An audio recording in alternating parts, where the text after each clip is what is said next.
There is a moment, and if you have arrived here, I suspect you know exactly what I am describing, when the constant hum of other people's emotions simply goes quiet, not gradually, not gently. It happens like a circuit breaker tripping. One day you were feeling everything, absorbing every subtle shift in the room, every unspoken tension, every flicker of someone else's disappointment or need or pain, and then suddenly you were not. And the strangest part, the part that has been haunting you, is that you do not feel relieved. You feel guilty, you feel wrong. You feel like something has been taken from you, or worse, like you have become something less than who you were. Something colder, something broken. You have tried to reach back into yourself for that familiar sensitivity, that radar you always had for other people, and found that the signal is gone. You wonder if you are becoming selfish. You wonder if the spiritual work you have been doing has somehow backfired. You wonder if you have lost the very thing that made you you. What if I told you that what you are calling loss is actually the most significant arrival of your entire life? What if the silence you are now living inside is not emptiness, but clarity? What if this is not the end of your awakening, but its final stage?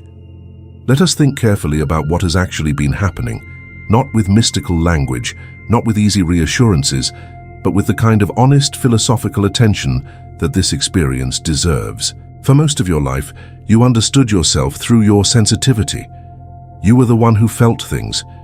You were the one who knew, without being told, that your mother was anxious, or that your friend was hiding something, or that the energy in a room had shifted after an argument that no one acknowledged. You walked into spaces and read them the way other people read books. You absorbed emotional information constantly and automatically, and you organized your entire identity around this capacity. Being an empath was not something you did, it was something you were. And because you were that, you also became the one people came to, the one who understood, the one who could be trusted with the unbearable weight of someone else's interior life. You became, without quite choosing it, a container for other people's experiences. And for a long time, this felt meaningful. It felt like a gift. There is real satisfaction in being needed, real warmth in the experience of deep attunement with another person. When you understood someone so completely that they looked at you with tears in their eyes and said, "You are the only person who has ever really gotten me," something in you felt purposeful and alive. That was not an illusion. The connection was real. The understanding was real. But what was also happening, underneath the warmth and the meaning, was a slow and steady erosion of something even more essential. The boundary between your inner life and the inner lives of those around you. Hannah Arendt, the great philosopher of the human condition, wrote with extraordinary precision about the difference between the private realm and the public realm, about what belongs to us as individuals and what we share with the world. She understood that without a genuine private self, a self that is truly one's own and not immediately available for public consumption or use, genuine action in the world becomes impossible. What she was pointing to, though she was speaking primarily about political life, maps with startling accuracy onto what happens to the person who has spent years being extraordinarily open to the emotional lives of others. When there is no interior space that is yours alone, when every feeling that passes through the people around you is also immediately your feeling, you have not become more connected. You have become, in a very real and troubling sense, less yourself. And the body knows this. The psyche knows this, even when the conscious mind is still committed to the story of sensitivity as virtue. That is why the shutdown happens. That is why the circuit breaker trips. I know many of you watching this have never spoken about this to anyone. You have been carrying this shift in yourself quietly, maybe with shame, because the people in your life have noticed that something about you has changed. They can feel that you are not as immediately available as you used to be. Some of them have called it coldness. Some have said you seem distant. And because you were always the one who understood everyone else, now that you need someone to understand you, there is no one who can quite reach where you are. Tell me, how long have you been sitting with this alone? When was the moment you first realized that the care you used to feel so effortlessly had become something you had to consciously choose, and that more and more often you were choosing not to? If that question lands somewhere true for you, share it in the comments below.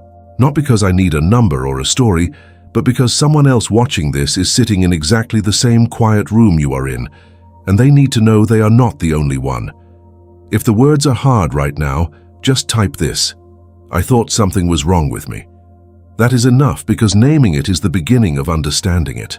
Now let us go deeper, because what I want to show you is that this experience, this apparent closing off, this loss of automatic emotional osmosis, is not a malfunction. It is a maturation.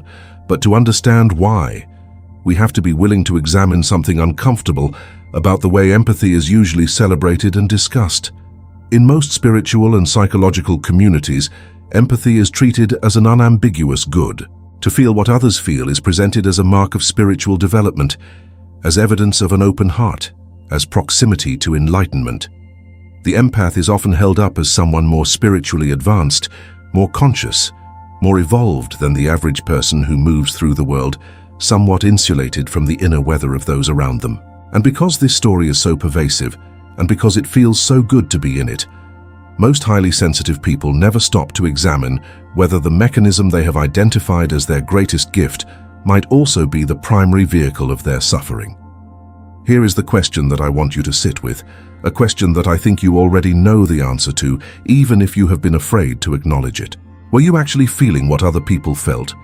Or were you feeling what you imagined they felt, filtered through your own history, your own fears, your own unprocessed wounds, your own need to be necessary? This is not a rhetorical trap. This is a genuine and important distinction. True empathy, the kind that actually serves other people and serves you, requires a stable observer. It requires a self that is present and grounded enough to enter into some understanding of another person's experience without losing the thread back to its own ground. What many people who identify as empaths are actually practicing is something closer to emotional merger, the dissolution of the boundary between self and other, to such a degree that you genuinely cannot tell in any given moment which feelings originated in you and which arrived from outside. This feels like sensitivity. It presents as sensitivity, but it is at its core a loss of self masquerading as connection. And here is what is even more important to understand. Emotional merger of this kind very rarely actually helps the people you are merging with. When you absorb someone else's anxiety, you do not reduce their anxiety.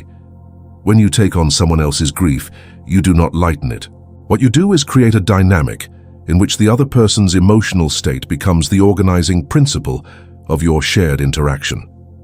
You shape yourself around what they are feeling. You manage the space. You regulate the temperature. And in doing so, you actually prevent the other person from doing the necessary work of contending with their own inner life, because you have already made that inner life so comfortable, so managed, so carefully held, that there is no friction left to generate growth. You have loved people in a way that kept them small and kept yourself invisible, and you did it with the best of intentions. This is not a failure of goodness. It is a failure of understanding. And the awakening that you are now experiencing, this strange and disorienting silence, is the first moment in perhaps years that your own inner life has had enough room to become legible to you. If this is landing for you, consider subscribing to this channel. I am here every week exploring exactly these kinds of questions, the ones that complicate the narratives we have been given about who we are and what it means to grow. I would genuinely love to have you along. Let us continue, because I want to talk about what this silence actually is, this new interior space that feels so alien and so quiet after years of constant emotional noise. When the automatic absorption of other people's feelings ceases, what most people expect to find in the space left behind is peace, clarity, a kind of clean and uncomplicated ease, and instead, what they often find first is a kind of vertigo. Because you have been using the constant occupation of other people's emotional states as a way of avoiding something, not consciously, not maliciously, but the complete and total attention you gave to the inner lives of everyone around you served a very particular function. It kept you from having to sit in your own. There is an observation that comes from contemplative traditions across many cultures that human beings are generally extraordinarily creative in finding ways to avoid being alone with themselves. We fill the silence with noise. We fill the space with other people's problems. We construct elaborate systems of helpfulness and availability that ensure we are never unoccupied, never still, never forced to encounter the unexamined interior that waits just beneath the surface of all that activity. The empath's particular version of this avoidance is exquisitely subtle, because it wears the costume of spiritual virtue.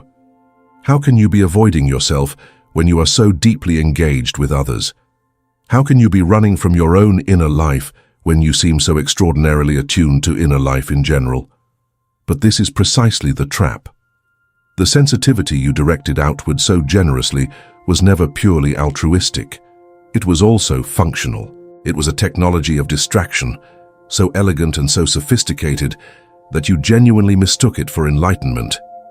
Hannah Arendt wrote about what she called thoughtlessness, and she did not mean stupidity. She meant the curious human capacity to remain in constant motion, constant activity, constant engagement with external reality, while the inner faculty of genuine reflection lies dormant. She observed this in her study of political evil, that atrocities are not generally committed by monsters, but by people who have simply stopped thinking, stopped examining, stopped turning the reflective gaze inward with any real honesty. The application to spiritual life is sobering. You can be extraordinarily attuned to what is happening in the room around you and simultaneously completely thoughtless about your own condition. You can be exquisitely sensitive to others and radically estranged from yourself. These are not contradictions. They are two sides of the same coin. The moment the circuit breaks, the moment the automatic absorption ceases, is the moment genuine thought about your own condition finally becomes possible. It is uncomfortable, because genuine thought is always uncomfortable. The examined life, as Socrates observed, is not an easier life. It is a truer one. So when you sit now in this new quietness, and you feel the guilt and the confusion and the vague sense of having lost something essential, I want you to consider the possibility that what you have actually lost is a coping mechanism, a beautiful one, a sophisticated one, a coping mechanism that served you well for a very long time and that you are right to grieve, because grief for the loss of even a limiting pattern is entirely appropriate. You do not have to demonize what was in order to move through it, but I want you to see it clearly for what it was, so that you can also see clearly what is on the other side of it. What is on the other side of it is the possibility of genuine presence with other people, and genuine presence is so different from emotional merger that they might almost be opposites. Think about this. When you are operating in that constant state of absorption, of automatic emotional attunement, were you ever truly present with another person? Or were you always, at some level, in the slightly removed position of the one who is managing the experience, calibrating the space, sensing the shifts and adjusting accordingly? There is a quality of distance in that kind of sensitivity that is almost never acknowledged. The person who is always reading the room is never quite in the room. The person who is always feeling what everyone else feels is never quite available to feel what they themselves feel in that specific moment. You were everywhere and nowhere. You were with everyone and somehow absent from the encounter entirely. Genuine presence requires a self that is actually there. It requires interiority, a stable interior ground from which you can actually reach toward another person rather than simply dissolving into their atmosphere. The capacity to be truly moved by another person's reality, as distinct from being overwhelmed by it, depends on having enough of a self that something can do the moving. When there is no boundary, there is no movement. There is only merger, and merger, however warm it feels, is not intimacy. Intimacy requires two people. It requires difference. It requires the encounter between distinct presences. What the awakening you are in the middle of is actually teaching you, in its strange and uncomfortable way, is how to become a distinct presence, how to occupy your own interior space with enough stability and confidence that you can be with another person without needing to disappear into them. And this, paradoxically, is what will make you more genuinely helpful, more genuinely loving, more genuinely present than all those years of selfless absorption ever managed to do. There is a concept in philosophy, sometimes called the problem of other minds, that I want to use as an entry point here because I think it illuminates something important. The problem is this: you cannot actually access another person's experience directly. You cannot know from the inside what it is to be them. All you ever have is your own perception, your own interpretation, your own construction of what their inner life might be like. This is not a limitation to be overcome. It is an irreducible feature of being human. We are each of us distinct interiors to whom the world shows up in a way that cannot be fully shared or fully communicated.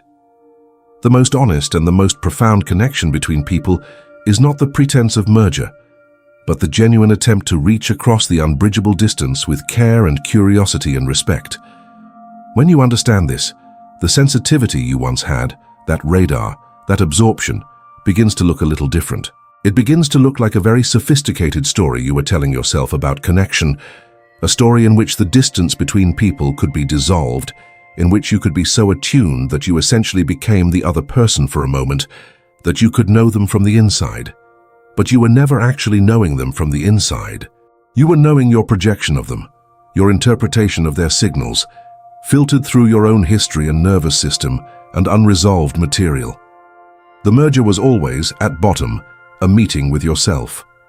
And when you stop absorbing, when the circuit breaks, what you are actually losing is not the connection with others. You are losing the particular illusion of connection that you had constructed, which is frightening and disorienting and feels like loss, but which is ultimately the precondition for something more honest. I want to speak now to something that I think is at the very heart of why this particular stage of awakening is so difficult for the person who is identified as an empath, and that is the question of identity.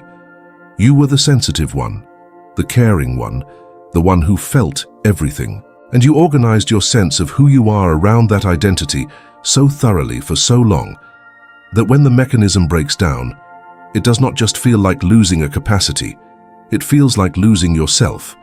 The vertigo you are experiencing is not just about the quiet.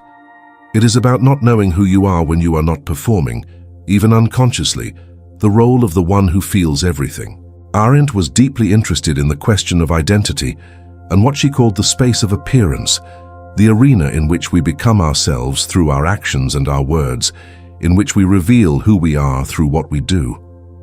What she understood, and what I think is essential here, is that identity is not a fixed essence that we possess. It is something that emerges through action, through the choices we make, through the ways we engage with the world and with others. When you built your identity entirely around a reactive capacity, around what happened in you in response to others, around the feeling of what everyone around you was feeling, you were essentially building a self out of other people's material. You were using everyone else's interior weather as the raw material for your own sense of who you were. And that is not a self, it is a mirror. The final stage of awakening that the title of this exploration promises is not the discovery of some new and elevated sensitivity. It is not the development of an even more refined empathic capacity that somehow manages to stay bounded and healthy. It is something much more fundamental. It is the discovery of the self that was always there, underneath the absorption and the merger and the constant occupation with other people's states. The self that had, in a very real sense, never been met. And this self, when you begin to make contact with it, does not feel warm and luminous and spiritually elevated in the way the awakening literature tends to promise. It feels quiet. It feels ordinary. It feels like sitting in a room by yourself and not knowing what to do with the silence. It feels like realizing you have spent years feeding everyone else and you do not actually know what you are hungry for. It feels like recognizing that almost all of your preferences, your desires, your values, your sense of what matters, were calibrated around other people, and that when other people are temporarily removed from the equation, you are not sure what is actually yours. This is the moment. This is the genuine opening that is available inside what feels like loss. Not the dramatic spiritual awakening of the tradition, not the flood of light or the dissolution into love, but the quiet, slightly uncomfortable, entirely honest moment of encounter with yourself as a distinct, particular, bounded human being who exists in your own right and not only in relation to others. If what I am exploring here has been resonating with something you have been trying to understand about yourself, I want to invite you to stay. Not because I have answers that will resolve the discomfort quickly, but because this channel is a place for exactly this kind of exploration. The uncomfortable, honest kind. the kind that does not promise transcendence, but offers genuine thinking as a companion. If you have been searching for something that goes deeper than most of what is out there on awakening and sensitivity and the inner life, consider subscribing. There are many of us exploring these questions together, and I would be honored to have you in this community. And if something in this particular exploration has landed for you in a specific way, tell me about it in the comments. What part of this has named something you have been living? Your words shared honestly will matter to someone else who is sitting alone with the same question. Let us come now to what I think is the most practical and the most profound dimension of what I want to offer here, which is a description of what genuine care actually looks like on the other side of the breakdown of automatic absorption. Because here is what I want you to understand. You are not becoming someone who does not care. You are becoming someone who can choose to care, deliberately, consciously, from a place of genuine interior stability, rather than someone who is simply conditioned to absorb whatever emotional reality is nearest to them. These are not the same thing. In fact, they are so different that the care you will be capable of after this transition will make the care you offered before look, in retrospect, somewhat thin. Chosen care has a quality that reactive care cannot have. It has the quality of genuine attention. When you absorb someone else's pain automatically, when their distress simply becomes your distress without any interval of choice or discernment, you are not actually attending to them. You are fusing with them. And in fusing, you lose the perspective that might actually help. You cannot hold someone steady in their grief if you are drowning alongside them. You cannot offer a genuinely stabilizing presence if their turbulence is your turbulence. The calm that another person sometimes needs more than anything else, the calm of being with someone who is not panicked by their reality, who can sit in the room with what is painful without needing it to be different, who can witness difficulty without being destabilized by it. That kind of presence requires you to be present, to have a self that is there, to have ground to stand on. Think of the most genuinely helpful people in your life, and I want you to consider whether they were characterized primarily by feeling everything you felt, or whether they were characterized by being able to remain present, stable, and genuinely attentive, even when the conversation was heavy. The therapist who has done their own work and can therefore sit with your worst material without flinching. The friend who does not need to make your pain go away because they are not overwhelmed by it. The elder in a community who can hear grief without catastrophizing it because they have made genuine peace with the reality of loss.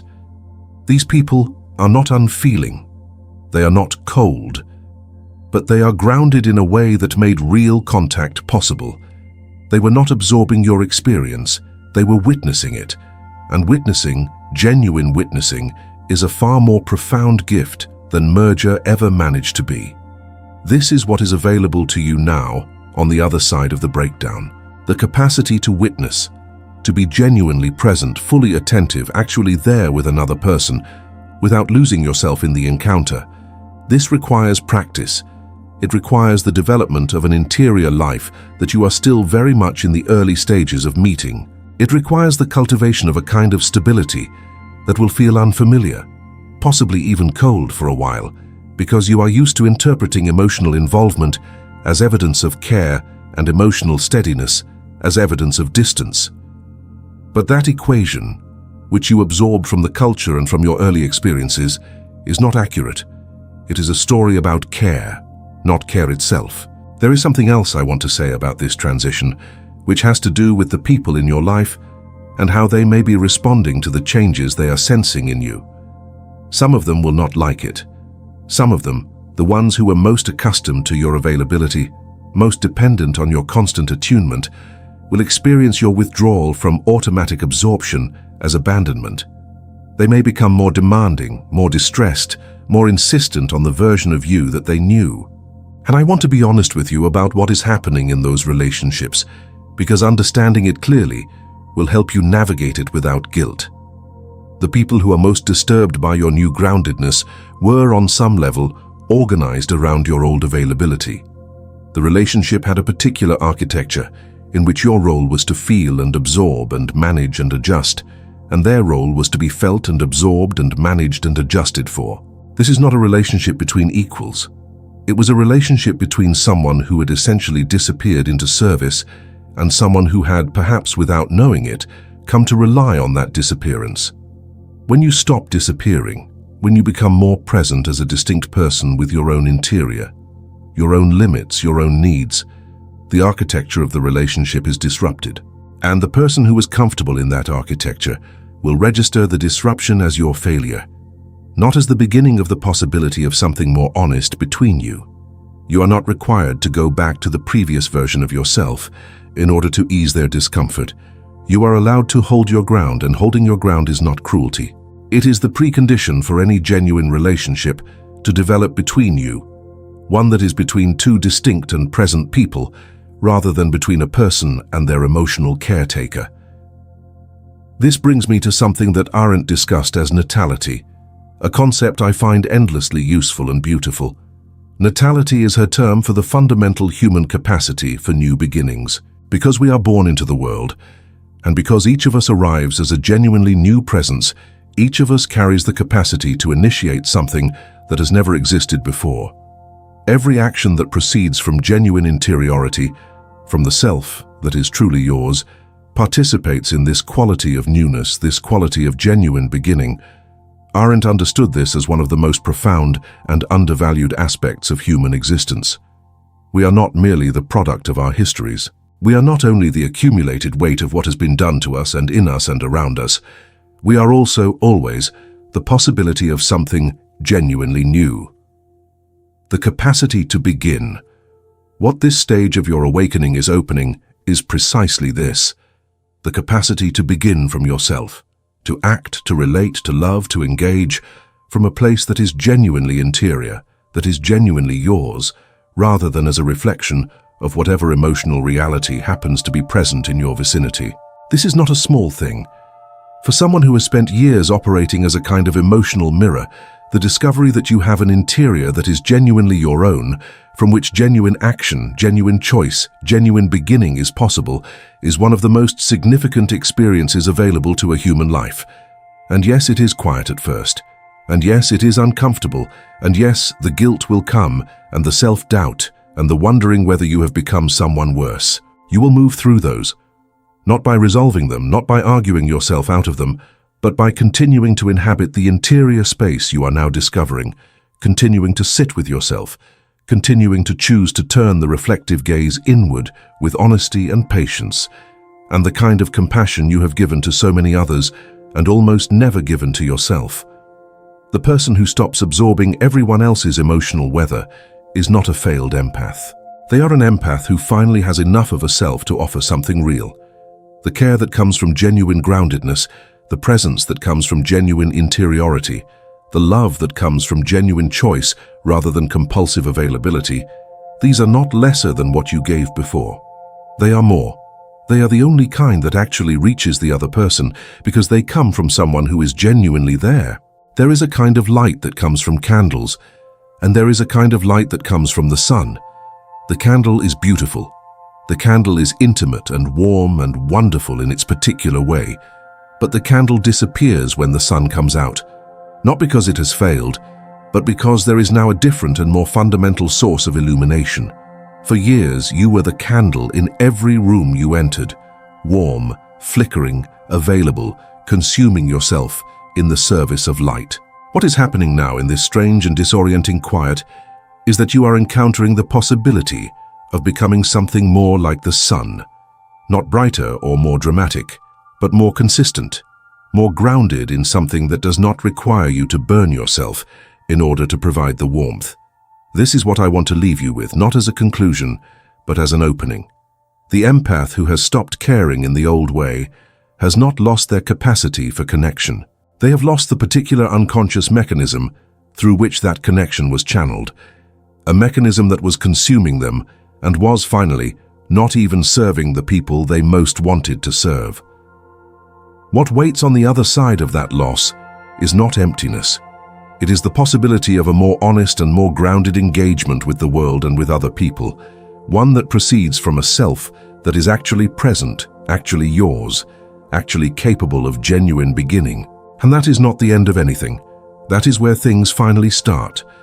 If this exploration has offered you something that you have been searching for, even if it has also complicated things or raised more questions than it answered, I want you to know that this is exactly the kind of work I am committed to doing here.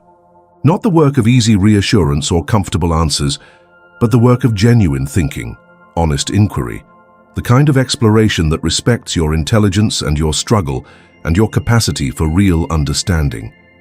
If you are someone who is done with surface-level answers, who is ready to go deeper into these questions about who you are and how you exist and what genuine awakening actually looks like in an ordinary life, then I invite you to subscribe to this channel. I make these explorations every week, and I offer them not as a teacher to students, but as a fellow traveler sharing what I have found to be worth examining.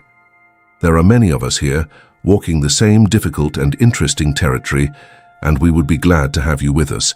Hit the subscribe button if this feels like the right place for you, and let me know in the comments what this particular exploration opened up for you. Your reflection on your own experience is genuinely valuable, not just to me but to everyone else in this community who is navigating something similar. You are not alone in this, and the quiet you are sitting in is not as empty as it seems.